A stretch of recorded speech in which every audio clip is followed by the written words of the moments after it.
Halo semuanya, bagaimana dengan kabar kalian? Aku harap kalian semua dalam keadaan baik-baik saja. Kali ini aku akan membawakan kisah yang menyedihkan tentang sebuah keluarga Bangladesh yang tinggal di kota Markham, Ontario, Kanada. Nah, buat yang penasaran, yuk kita langsung mulai ya.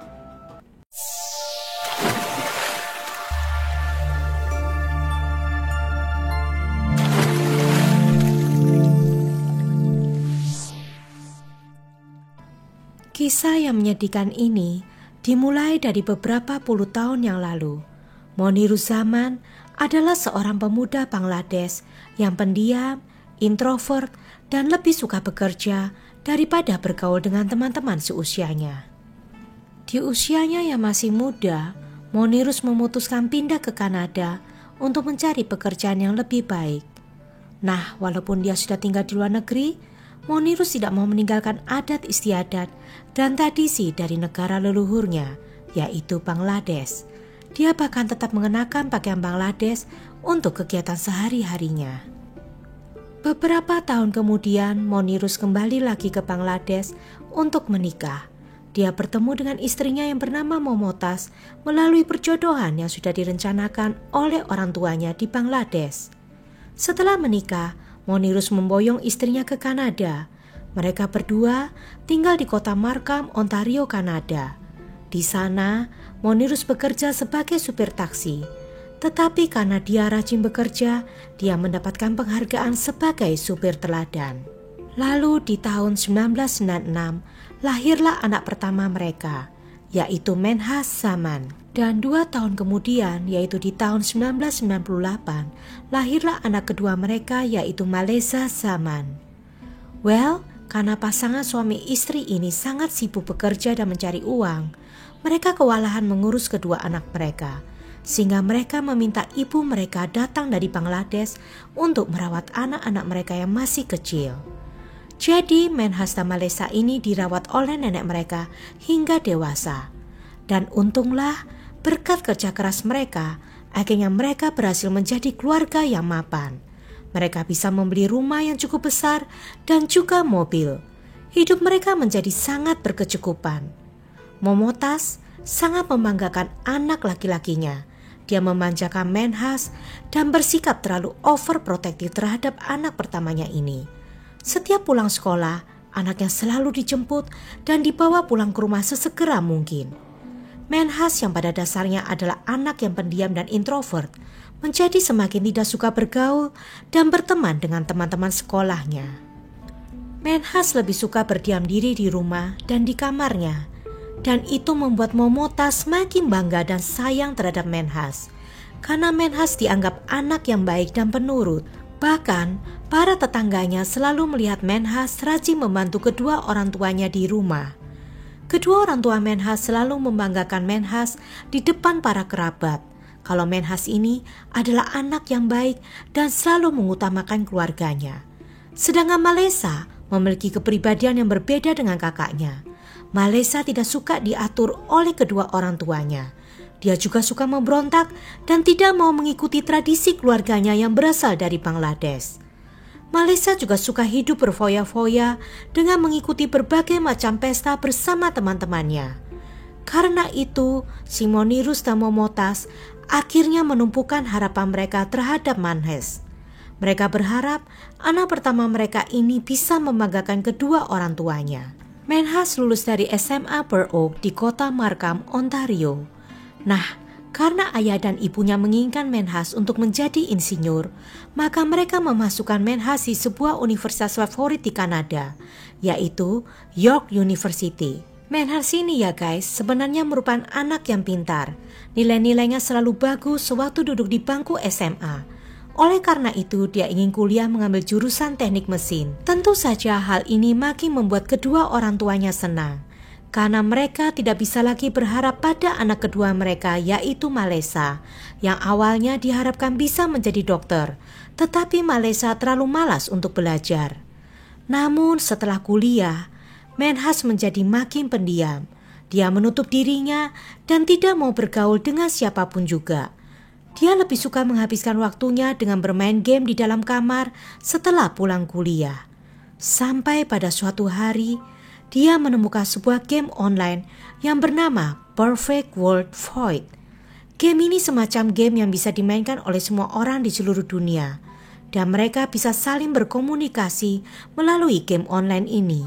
Jadi ya guys, walaupun Manhunt tidak memiliki teman di dunia nyata, namun dia memiliki banyak teman di dunia online, dan itu membuat dia bahagia. Setiap hari Manhunt selalu menghabiskan waktunya bermain game tersebut. Setiap dia pulang kuliah, dia selalu mengunci pintu kamarnya dan langsung menyalakan komputer untuk bermain game. Dan itu akhirnya membuat dia malas bangun pagi, sehingga dia selalu ketinggalan pelajaran di kampusnya. Dan gara-gara hal ini, nilai-nilai Manhunt menjadi jelek semua. Di semester 2, Manhunt akhirnya di-DO dari kampusnya karena dia sering bolos kuliah. Rupanya, setelah Manhunt dikeluarkan dari York University, hal itu membuat dia sangat terpukul. Dia menjadi depresi dan panik karena takut melaporkan ke orang tuanya. Manhunt sadar dia adalah tumpuan harapan keluarganya, sehingga dia takut kedua orang tuanya akan kecewa dengan dirinya. Saking takutnya, dia lalu bermain sandiwara, pura-pura pergi ke kampus, pura-pura kuliah setiap paginya. Padahal setelah sampai di kampus, dia cuma nongkrong di kantin. Dan semua itu dilakukan selama 4 bulan. Setelah 4 bulan berlalu, Manhunt memutuskan untuk tidak lagi nongkrong di kantin kampus, melainkan dia nongkrong di mall-mall. Dia sengaja mencari kafe yang ada wifi-nya, sehingga dia bisa bermain game online dari pagi sampai sore. Dan semua itu dilakukan oleh Manhunt selama 4 tahun. Jadi ya guys, dia menipu kedua orang tuanya sampai dia berusia 23 tahun. Dan itu adalah saatnya dia lulus kuliah.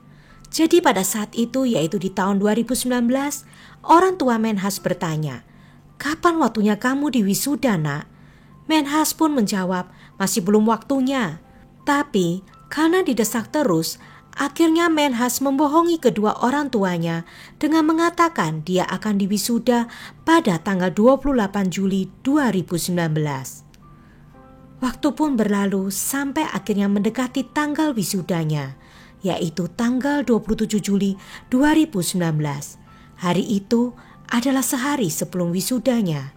Nah, pada saat menjelang tanggal 28 Juli ini, Manhunt mengalami panik dan takut. Makan tidak enak, tidur pun tidak enak. Akhirnya, dia lalu memutuskan sebuah keputusan yang sangat mengerikan, yaitu mengambil linggis dan masuk ke dalam rumah. Lalu, dia menuju ke kamar ibu dan neneknya. Ketika ia masuk ke kamar ibunya, dia melihat ibunya yang masih terbaring tidur. Dan saat itu, tanpa berpikir panjang, dia langsung menghabisi ibunya. Setelah itu, dia menuju ke kamar neneknya dan dia melihat neneknya yang lagi tertidur. Manhunt langsung menghabisi neneknya saat itu juga. Setelah melakukan hal keji itu, dia langsung kembali ke kamarnya dan mulai main game online. Lalu dia chat dengan teman main game online-nya dan bilang kalau dia baru saja menghabisi ibu dan neneknya. Dia sempat menulis, "Aku telah menghabisi ibu dan nenekku. Dan aku sedang menunggu menghabisi kakakku dalam waktu 5 menit lagi dan menghabisi ayahku dalam 1 jam lagi." Namun, teman-teman game online-nya Manhunt hanya menertawakannya. Mereka mengira Manhunt hanya bercanda. 15 menit kemudian Malesa tiba di rumah setelah pulang dari bekerja di supermarket. Manhunt yang bersembunyi di balik pintu masuk langsung menyerang adiknya dan menghabisinya tanpa ampun. Setelah melakukan itu, dia melanjutkan permainan game online-nya sambil menunggu ayahnya datang. Manhunt menunggu ayahnya pulang sampai jam 12 malam. Ketika ayahnya tiba, Manhunt merasa takut ayahnya akan melihat tubuh adiknya yang tergeletak di ruang tamu. Nah, supaya ayahnya tidak masuk ke dalam rumah, dia pun keluar menghampiri ayahnya yang lagi memarkir mobilnya di garasi. Setelah itu, dia langsung menghabisi ayahnya di tempat itu. Manhunt lalu kembali ke dalam kamarnya dan melanjutkan permainan game online-nya. Dia bilang ke teman-temannya kalau dia baru saja menghabisi seluruh keluarganya. Tapi lagi-lagi tidak ada satupun teman game online-nya yang percaya akan hal itu. Karena merasa tidak dipercaya, Menhas lalu memfoto seluruh tubuh keluarganya satu persatu dan kemudian foto-foto tersebut diuploadnya di internet. Kemudian ada salah satu teman game online-nya yang bertanya, "Apa yang akan kamu perbuat setelah ini?" Menhas selalu menjawab kalau dia akan pergi ke rumah mantan pacarnya dan bersenang-senang di sana. Teman-teman game online-nya yang mendengar hal itu menjadi takut kalau Menhas akan mencelakai mantan pacarnya juga. Mereka akhirnya membuat grup WhatsApp dan mengundang Menhas lalu mendiskusikan apa tindakan selanjutnya yang akan mereka lakukan. Mereka melakukan itu supaya Menhas tidak sadar kalau sebenarnya mereka sedang melacak IP address dan alamat Menhas. Namun hal itu sia-sia karena mereka tidak menemukan sama sekali. Untungnya pada akhirnya ada salah satu pemain game online yang bisa mendapatkan alamat Menhas dari akun PayPal-nya Menhas. Dan 12 jam kemudian setelah kejadian ini, polisi akhirnya mulai mendatangi rumah Menhas.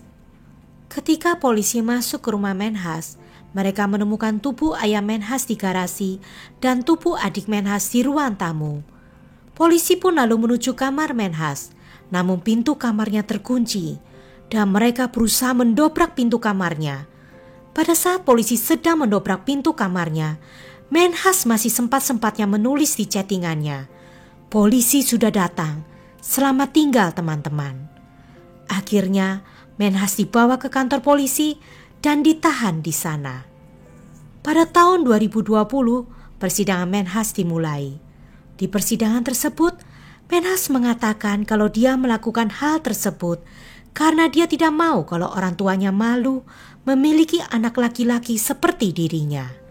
Dengan begini, mereka tidak akan pernah tahu kalau anak laki-laki mereka satu-satunya adalah anak yang tidak berguna. Sebenarnya ya guys, Menhas merencanakan semua hal itu sudah selama 3 tahun, yaitu sejak tahun pertama dia kuliah. Padahal di tahun 2019 tersebut adalah tahun yang spesial buat Monirus dan Momotas. Karena di tahun tersebut, anaknya Menhas akan diwisuda dan mereka akan merayakan wedding anniversary mereka yang ke-25. Menhas akhirnya didakwa hukuman 4 kali hukuman penjara seumur hidup tanpa kemungkinan bebas bersyarat selama 40 tahun. Menhas boleh mengajukan pembebasan bersyarat pada saat dia berusia 60 tahun. Dan dia harus menyerahkan DNA-nya untuk dicatat di kantor polisi. Dan dia juga dilarang untuk memiliki senpi selama 10 tahun jika dia sudah dibebaskan nanti secara bersyarat. Well, kejadian ini sangat disayangkan bisa terjadi. Apalagi menurut sebuah berita, sebenarnya Monirus bisa saja selamat dari kasus ini. Andai kata polisi-polisi di kota Markham yang mendapat informasi dari teman-teman game online Menhas menanggapi dengan cepat dan serius. Banyak orang menyesali betapa lambatnya cara kerja polisi di kota ini. Oke, bagaimana menurut kalian tentang kasus kali ini? Seperti biasa, aku tidak sabar menunggu jawaban kalian di kolom komentar. Rest in peace buat Monirus dan Momotas, juga Malesa dan Firoza Begum. Well, sampai ketemu di lain cerita. Bye.